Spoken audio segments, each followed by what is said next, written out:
Hello students, आज आपका जो चैप्टर है एमसीक्यू का फर्स्ट वॉर ऑफ इंडिपेंडेंस 1857, इसका पार्ट 4 है। ये 3 वीडियोस में ऑलरेडी अपलोड कर चुकी हूँ और अप्रॉक्स 50 क्वेश्चंस में उसमें आपको एमसीक्यूज़ बता चुकी हूँ और नेक्स्ट 10 क्वेश्चंस आपको मैं फिर से बताने वाली हूँ। और सारे एमसीक्यूज़ बिल्कुल ऐसे रट लीजिए, प्रैक्टिस कर लीजिए और इन्हीं से ही क्वेश्चन बनेंगे। और मैं आपसे एक रिक्वेस्ट ये करूँगी कि प्लीज़ चैप्टर को एक बार रीड ज़रूर कर लीजिए सो दैट आपको ये क्लैरिटी हो जाएगी कि हाँ क्वेश्चन यहाँ से बनता है और इस तरीके का क्वेश्चन बनता है और मैं जब रीड कर रहा हूँ या कर रही हूँ तो यहाँ पे मुझे फोकस करना है, यहाँ पर नहीं करना है, ठीक है, so that you can get an idea. Okay, चलिए स्टार्ट करते हैं फर्स्ट क्वेश्चन से। Which among the following was annexed by the British on the pretext of mild administration. तो कौन सा था यहाँ पे आपका ऑप्शन? पंजाब, अवध, नागपुर, हैदराबाद। तो आपका कौन सा ऑप्शन यहाँ पे करेक्ट होगा? कौन सा था वो था आपका अवध, ठीक है, अवध था वो आपका। Okay, option B is correct. Next question is in which years were the abolition of sati act and widow remarriage act enacted. Sati act और विडो रीमैरिज एक्ट दोनों कब आए थे? ठीक है, तो कब आए थे? 1829, 1850? नो। 1828, 1856? नो। 1830, 1857? नो। सती एक्ट आया था आपका 1829 में और विडो रीमैरिज एक्ट आपका आया था 1856। इसको रट लीजिएगा, ये बहुत इंपॉर्टेंट है। सती एक्ट कब का है आपका? 1829 और विडो रीमैरिज एक्ट कब का है आपका? 1856। ओके, चलिए next question. Who had introduced the subsidiary alliances. किसने इंट्रोड्यूस किया था? Lord Wellesley, Lord Dalhousie, Lord Minto, Lord Canning. कौन था वो जिसने ये सब्सिडरी अलायंसेस लाया था? तो वो था आपका लॉर्ड वेलेस्ली, ठीक है। Next question is which of the following was not done by the British after the revolt of 1857। Which of the following was not done by, was not पे ध्यान देना है, ठीक है, was not done by British after the revolt of 1857 के बाद ऐसा क्या था जो नहीं किया गया था? नहीं पे ध्यान देना है, ठीक है। तो फर्स्ट ऑप्शन है आपका government of India act 1858। Government of India act 1858 आया था 1857 के बाद, है ना, तो ये तो ऑप्शन नहीं हुआ करेक्ट क्योंकि यहाँ पर नॉट पूछ रहे हैं। The ratio of European to Indian troops was fixed at 1:2 ratio Bengal army and 2:5 ratio में Madras and Bombay armies. Third option है आपका making the Indians pay heavy interest and dividends on the British capital invested in India, ठीक है। Fourth option है आपका rural artisan industries such as handicrafts, spinning and weaving were promoted. तो option 4 में आप क्या देख रहे हो? ये बोल रहे हैं कि इन्होंने प्रमोट किया आपका हैंडीक्राफ्ट और जो भी आपका वीविंग था तो वो सब रूरल वालों का प्रमोट किया। नो, ये तो हुआ ही नहीं, प्रमोट तो किया ही नहीं कुछ भी ब्रिटिशर्स ने, हो ही नहीं सकता कि प्रमोट कर दें, उल्टा सब कोलैप्स कर गया था, ठीक है। तो which of the following was not done by the British after the revolt of 1857? It was this option, आपका फोर्थ ऑप्शन करेक्ट है, ठीक है। Next is who led the struggle against the British in Faizabad. Faizabad में कौन कर रहा था British के अगेंस्ट स्ट्रगल 1857 की वर्ल्ड वॉर में? बताइए कौन कर रहा था?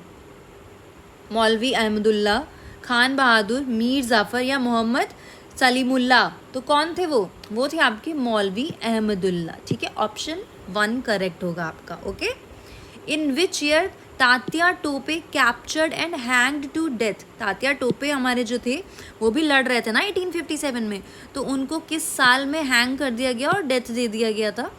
जून 1857, अप्रैल 1858, अप्रैल 1859, अगस्त 1857। तो कौन सा आपका ऑप्शन करेक्ट है?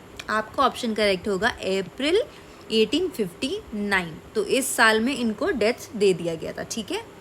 Next question, who was the wife of Bahadur Shah Zafar. Bahadur Shah Zafar की वाइफ कौन थी? मुमताज़ महल, बेगम हज़रत महल, जीनत महल, राशिद जहान।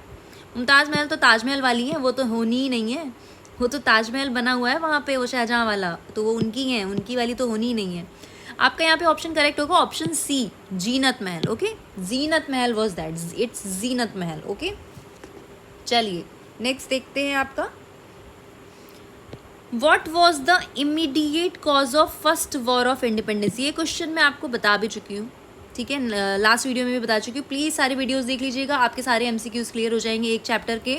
आपको फिर कहीं और से लगाने की कोई ज़रूरत नहीं पड़ेगी, सारे एमसीक्यूज यहीं मिल जाएंगे। जितने भी कहीं भी क्वेश्चन पेपर में पूछे गए हैं वो सब मैं कवर करा रही हूँ। सो प्लीज़ इधर उधर भागने से अच्छा है कि इन्हीं वीडियोज़ को आप देख लीजिए, बार बार देख लीजिए। 5-5, 10-10 मिनट के वीडियोज़ बना रही हूँ, ज़्यादा बड़े वीडियोज़ भी इसीलिए मैं नहीं बना रही हूँ कि आप बोर हो जाओ, ठीक है। 5 मिनट का देखा, फिर 5 मिनट रिवाइज कर लिया, खत्म। तो चलिए क्वेश्चन देख लेते हैं क्या है। What was the immediate cause of first war of independence? क्या था इमीडिएट कॉज? अब तो रट गया होगा। Double government, introduction of Enfield rifle, unemployment of artisans, racial discrimination against Indians. तो कौन सा था इसमें? कौन सा था? इनफील्ड राइफल्स, ऑब्वियसली यही था आपका immediate cause. Enfield rifles, pigs और काउज का फैट यूज़ कर दिया था ना उन्होंने कार्ट्रिज पे, तो वही वाला है ये। चलिए नेक्स्ट क्वेश्चन देखते हैं। How was the army organised after the first war of independence?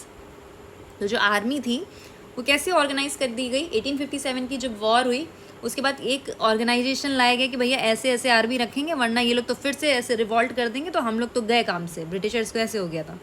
तो ठीक है, ऑप्शन देखते हैं हम कौन सा करेक्ट हो सकता है इसमें। The proportion of British Indian soldiers were decreased. The proportion of British Indian soldier was increased, and different caste and creeds were mixed to avoid any other revolt. Yes, तो जो आपका सेकेंड वाला है, the proportion of British Indian soldiers was increased and different caste and creeds were mixed to avoid any other revolt. तो आपका option second जो होगा वो करेक्ट होगा, ठीक है। नेक्स्ट क्वेश्चन देखते हैं।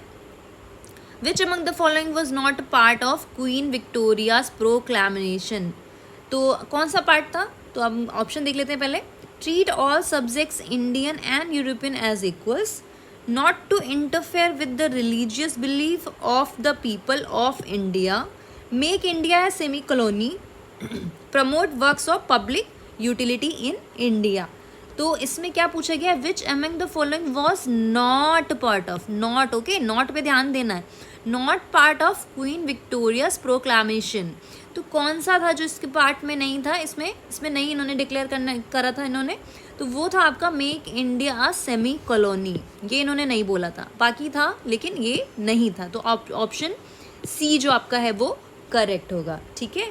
चलिए आपका ये वाला वीडियो कंप्लीट हुआ, और अभी मैं और भी एमसीक्यूज़ लेकर के आऊँगी। ये आपका पार्ट 4 था, इसे प्लीज़ पढ़ लीजिएगा, आप चारों वीडियोस अच्छे से पढ़ लीजिएगा। अप्रॉक्स 50-60 क्वेश्चंस हो चुके हैं फर्स्ट वॉर ऑफ इंडिपेंडेंस 1857 से। हिस्ट्री में आपको ज़्यादा कुछ नहीं करना है, रटना वटना बिल्कुल नहीं है, एमसीक्यूज़ के लिए बस प्रैक्टिस करनी होती है। बार बार जितनी बार आप लगा लोगे सारे सही हो जाएंगे, ऐसा हो ही नहीं सकता है कि सही ना हो।